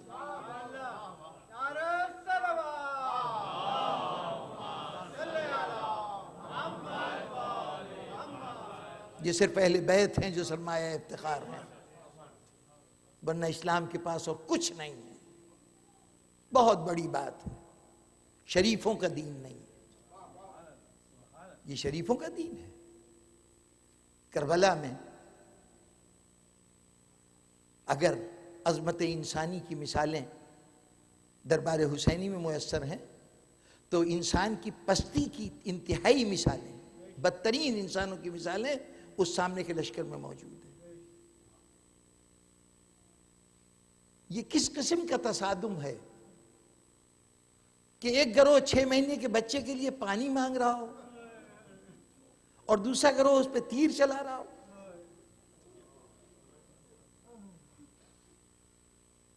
یہ کہاں کی دشمنی کی کون سی قسم ہے؟ حسین مارے گئے، حسین کے اصحاب مارے گئے، اعزا مارے گئے۔ اگر کوئی سبب دشمنی تھا تو اسے تو تم قتل کر چکے۔ اب کیا ہے؟ ان عورتوں کو گرفتار کرنا نہیں، ان کو سربراہ کرنا، ان کے ساتھ یہ ظلم۔ امام زمانہ علیہ السلام نے زیارت ناہیہ میں بتایا کہ ان کی گرفتاری کیسے ہوئی تھی۔ یہ مسئلہ تھا کہ وہ رسی میں باندھ کے لے جایا گیا، کیسے باندھا گیا؟ تو امام فرماتے ہیں کہ میرا سلام ہو ان بیویوں پر کہ جن کے ہاتھ پس گردن بندھے ہوئے تھے۔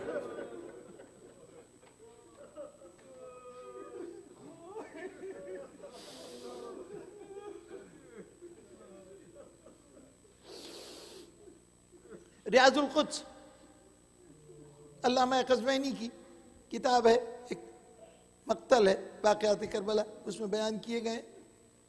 اس میں بیان کیا گیا کہ جب امام حسین السلام کا یہ قافلہ شہادت کے بعد جانے لگا، لے کے چلنے لگے، تو اس وقت شمر نے آواز دی کہ وہ بچی کہاں ہے جو حسین کو بہت لاڈلی تھی،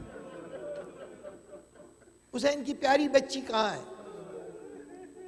اب اس وقت خیال یہی آتا ہے کہ شاید اتنا ظلم کرنے کے بعد اب یہ خیال ہوگا کہ وہ بچی باپ سے بچھڑ گئی ہے تو شاید کوئی جذبہ شفقت بیدار ہو گیا ہو۔ کسی نے بتایا کہ وہ جو معظمہ کی گود میں بیٹھی ہے نا وہ ہے، اشارہ ہوا الگ ہو جاؤ، ادھر آؤ۔ ایک اونٹ کو بٹھایا گیا اور اس پر سکینہ کو سوار کر دیا گیا۔ باپ کی لاڈلی تھی نا، تو اب سزا یہ ہے کہ اب تم تنہا سفر کرو گی، اور بچے اپنی ماں کی گود میں ہیں، ننھی سکینہ تنہا اونٹ پہ بیٹھی ہے۔ اب ذرا عالم تصور میں غور کیجئے، 4 سال کی بچی ایک اونٹ پہ بیٹھی ہے جس میں پکڑنے کے لیے کوئی سہارا نہیں ہے، کوئی روک نہیں ہے، اونٹ ذرا سے اونچی نیچی جگہ جاتی ہے اور وہ بچی اونٹ کی بلندی سے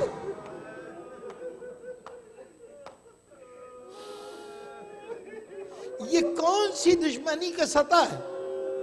وہ جو آپ سنتے ہیں نا کہ جناب سکینہ اونٹ سے گر پڑی اور جناب زینب نے بعد میں تلاش کے لیے گئی تھی، تو یہ واقعہ نہ ہوتا اگر سکینہ کو اس طرح نہ بٹھایا جاتا۔ بار بار سکینہ گر جاتی تھی، نہ معلوم کتنی مرتبہ گری، حتیٰ کہ یہ کیفیت ہوئی کہ قافلے کو کئی مرتبہ رکنا پڑا سکینہ کو لانے کے لیے۔ تو شمر نے کہا کہ اچھا یہ بچی نہیں رکتی نا، تو ایک عجیب و غریب حرکت کی گئی، قافلہ روکا گیا، اونٹ کے اوپر سکینہ کو لٹا دیا گیا اور رسی لے کر اس طرح کس دیا گیا کہ جب کوفے میں پہنچی ہے سکینہ تو اونٹ کی پشت لہو لہان ہو چکی تھی۔ اور بھائیوں، عجیب عجیب رنگ ظلم کے، سکینہ کے دنیا سے جانے کے تقریباً 1100 سال بعد، 1200 سال بعد، آج سے تقریباً 250 سال پہلے ایک مرحلہ آیا تھا کہ قبر سکینہ کو کھولنا پڑا تھا۔ اس میں لوگوں نے اب زیارت کی سکینہ کی، تو وہ ایک مشہور واقعہ ہے، 2-3 بڑی مستند کتابوں میں اس واقعے کی تفصیل موجود ہے، جسے حوالے کی ضرورت ہو میں عرض کر سکتا ہوں کہ ایک سید کو خاص طور پر بشارت ہوئی تھی، حکم ملا تھا خواب میں کہ میری لاش پر کو کوئی غیر ہاتھ نہ لگانے پائے، تو وہ لے کے ایک پردے کے پیچھے بیٹھ گئے تھے۔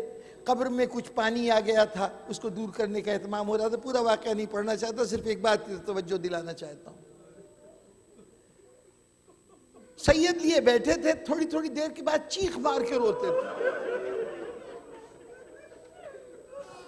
قبر کی مرمت ہو گئی، بعد میں قبر میں لٹا دیا گیا، قبر بند کر دی گئی، مجمع منتشر ہونے لگا۔ تو حاکم شہر جو آیا تھا اس نے سید سے پوچھا، سید یقیناً بچی کی لاش ایسی حالت میں ملی تھی کہ دیکھ کر ہر دردمند رو پڑتا ہے، لیکن یہ تم بار بار کیوں روتے تھے؟ یہ جیسی کہا وہ پھر چیخ کے رونے لگا۔ کہا نہ پوچھو، کہا جب میری نظر پڑتی تھی نا بچی پہ تو میں دیکھتا تھا کہ اس کا دامن کرتے کا جلا ہوا ہے، اس کے کان زخمی ہے، اس کے رخساروں پہ نیل کے نشان ہے۔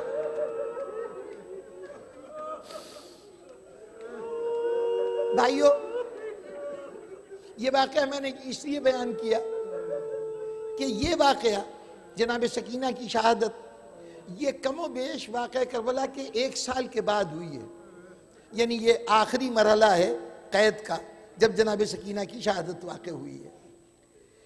1 سال کے بعد جناب سکینہ کا انتقال ہوا اور تقریباً 1200 سال کے بعد وہ لاش دوبارہ منظر عام پہ آئی۔ تو یہ سمجھ میں آ گیا کہ ظاہر ہے کہ وہاں کون سے لباس تھے کہ روز سکینہ کو بدلائے جاتے، جس لباس میں کربلا سے آئی وہی لباس جسم کے اوپر تھا، اور سید سجاد نے اسی لباس میں دفن کر دیا۔ اس لیے کرتے کا جلا ہونا بھی سمجھ میں آ گیا. کانوں سے گوشوارے کھینچ کے اتارے گئے تھے. ظاہر ہے زخموں کا علاج کس نے کیا ہوگا, کانوں کا وہ زخم بھی باقی رہ گیا. لیکن میری سمجھ میں یہ نہیں آیا کہ یہ رخساروں پہ نیل کے نشان کیسے تھے. اس لیے کہ روایت یہی ہے نا کہ شمر نے جب کربلا میں سکینہ کی گوشوارے اتارے تھے اس وقت تماچے مارے تھے. کتنا ہی زور سے تماچا مارا گیا ہوتا, یہ نیل پڑ بھی جاتے تو 10 دن بعد 20 دن بعد ختم ہو جاتے. یہ سال بھر بعد بھی نیل کے نشان. سکینہ دنیا سے چلی گئی, نیل کے نشان باقی رہے. وہی عقل نے رہنمائی کی کہ تم سمجھتے ہو کہ شمر نے ایک تماچا مارا بس اتنی سی بات تھی. نہیں, کربلا سے کوفہ, کوفہ سے دمشق, دمشق کے قید خانے میں سکینہ جب باپ کو یاد کر کے روتی تھی, کوئی ادھر تماچا مار دیتا تھا, کوئی ادھر تماچا مار دیتا تھا. نہ عباس تھے نہ علی اکبر تھے, کون ہاتھ پکڑتا. ننھی بچی مسلسل تماچے کھاتی دنیا سے گزر گئی.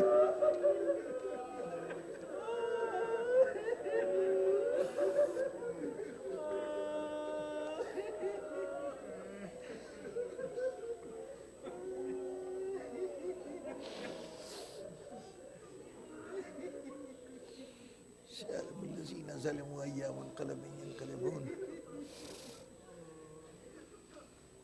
رب العالمین ہمارے تذکرے کو قبول فرما. رب العالمین ایک ذاکر اہل بیت جس نے اپنی پوری زندگی محمد و آل محمد کے تعارف میں گزاری, ہمارے دلوں میں جذبہ مودت کو بیدار کرتا رہا. فضائل و مصائب آل محمد کو جس انداز سے مرحوم نے بیان کیا, اس نے یقیناً ایک پورے معاشرے کو متاثر کیا. وہ ایک دور تھے جو گزر گئے. ذمہ دارانہ خطابت کا آخری چراغ کل ہو گیا. بہت بڑا سناٹا ہے. ہم بارگاہ امامت میں یہی کہہ سکتے ہیں, مولا آپ جانتے ہیں کہ یہ پہلے ہی تہی دامہ ہو رہا ہے علم سے ہمارا معاشرہ. جلد از جلد وہ نعم البدل عطا فرما کہ جو اس خلا کو پورا کر سکے. رب العالمین ہمارے ذاکران اہل بیت, میں ان کے درجات میں بلندی کی کیا دعا کروں. وہ تو وہ ہیں کہ جس کے لیے اللہ کا یہ وعدہ ہے کہ تم ہمارے ذکر کو قائم کرو, ہم تمہارا ذکر کریں گے. اب آل محمد نے جو کچھ خدا کے ذکر کو قائم رکھنے کے لیے کیا ہے اس سے بڑھ کر نہیں ہو سکتا. وہ آخری حد ہے. تو اب اللہ کی طرف سے یہ ذمہ داری ہے کہ وہ ان لوگوں کو زندہ سلامت رکھے جو ذکر آل محمد کرتے ہیں, یا ان کے ذکر کو قائم و دائم رکھے جو ذکر آل محمد کرتے ہیں. تو پروردگارہ ان ذاکرین کے مرتبے بہت بلند ہیں. قیامت کے دن ہم ان کے درجات میں بلندی کی دعا کیا کریں. ہم سمجھتے ہیں کہ یہ اس پوزیشن میں ہیں, اس صورتحال میں ہیں کہ میدان حشر میں ہماری شفاعت کریں. تو ہم یہی کہہ سکتے ہیں کہ پروردگارہ ہمیں اس معزز اور محترم ذاکر حسین کی شفاعت نصیب فرما دے. یقیناً یہ حق ملے گا ان کو کہ یہ ہمارے لیے, ہمارے گنہگاروں کے لیے کسی طرح صورت میں بخشش کا سامان بن جائیں. جو وہ بیان کرتے رہے کہ جن کے بیان کے نتیجے میں گناہ معاف ہو جائیں, جن کے ذکر کو سن کر ہماری بخشش کا سامان ہو جائے, تو وہ اگر میدان قیامت میں ہماری بخشش کا وسیلہ بنے تو اس پہ حیرت کی کوئی بات نہیں ہونی چاہیے. تو پروردگارہ ان کے درجات بلند ہیں, ہمیں ان بلندی درجات کا شاہد بنا دے, ہمیں اس کا گواہ بنا دے. قیامت کے دن ہم ان مقامات کو دیکھ سکیں جن مقامات پر یہ ہستیاں فائز ہوں گی. رب العالمین حاضرین مجلس کی جتنی حاجتیں ہیں اس کو اپنے فضل خاص سے پورا فرما دے. ان کے جتنے مرحومین ہیں ان کی مغفرت فرما دے, ان کے درجات آخرت کو بلند فرما دے. رب العالمین اپنی آخری حجت جو تیرے دین کا اصل مالک بھی ہے, محافظ بھی ہے, یا اللہ اس کا جلد ظہور فرما دے. اگر ان کا ظہور ہمارے مقدر میں ہو, ہم ان کے شرف دیدار سے مشرف ہوں, تو پھر ہمیں ان کا اس طرح سے ناصر و مددگار بنا دے کہ ہم جیسے انصار حسین نے امام حسین السلام کی نصرت کی تھی. اللہم تقبل منا انکا انت السمیع العلیم. رسم زمانہ کے پیش نظر ایک سورہ فاتحہ اور ایک سورہ اخلاص جناب مرزا اطہر صاحب کی روح کو نذر کرنے کے لیے.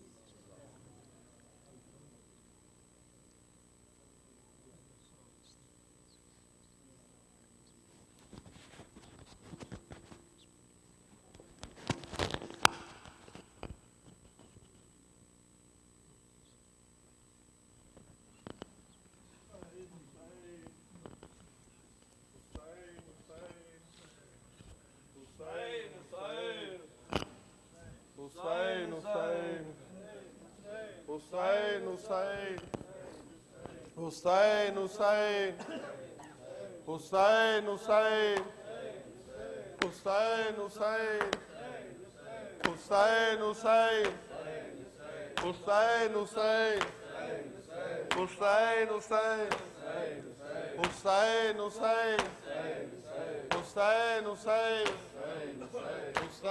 حسین حسین حسین حسین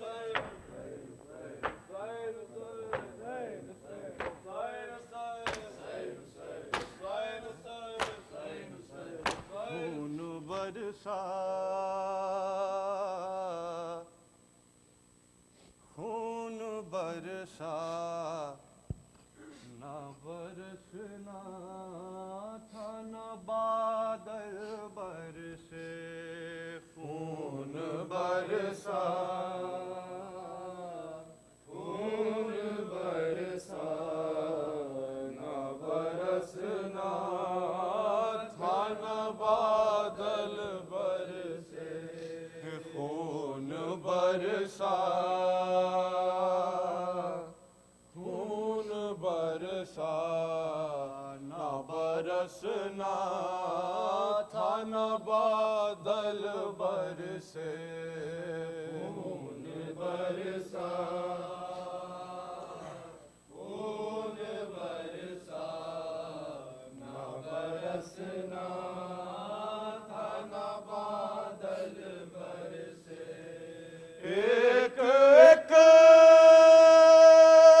قطرے کو پانی کے شہیدی ترسے خون برسا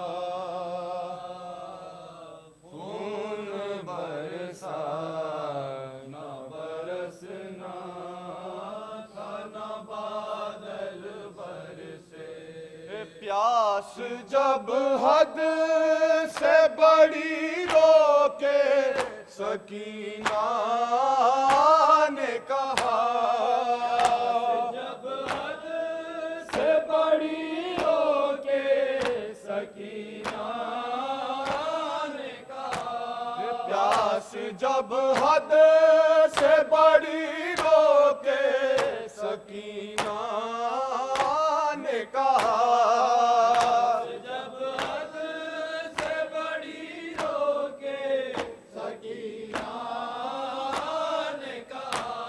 دور کتنی ہے چچا نہر بتاؤ گھر سے خون برسا خون برسا نہ برسنا تھا نہ بادل برسے اب کہاں خاک پہ بیٹھی ہو سکینہ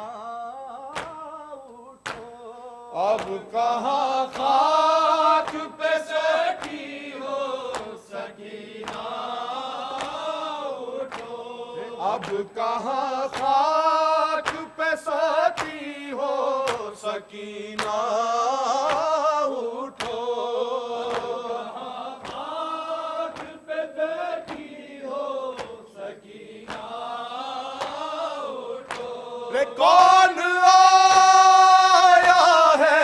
پلٹ کر جو گیا گھر سے خون برسا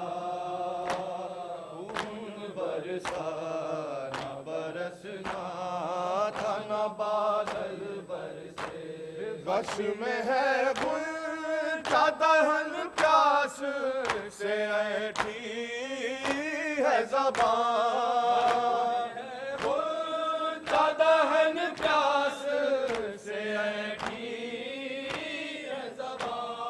لاش میں ہے غنچہ دہن پیاس سے ایٹھی ہے زبان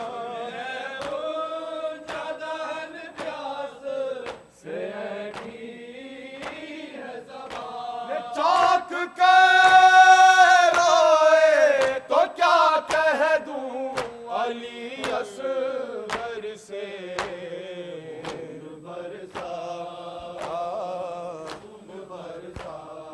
نہ برسنا نہ بادل برسے ہے زبانوں پہ لہودار لہودار ربا سلام دار ربا سلام دار اب تک ہے زبانوں پہ علمدار علمدار ربا سلام دار ربا سلام دار اب تک ہے زبانوں پہ علمدار علمدار ربا سلام دار ربا سلام دار جس شان سے بابا کا علم تو نے اٹھایا ربا سلام دار ربا سلام دار مشکیزہ چھدا لوٹ کے تو گھر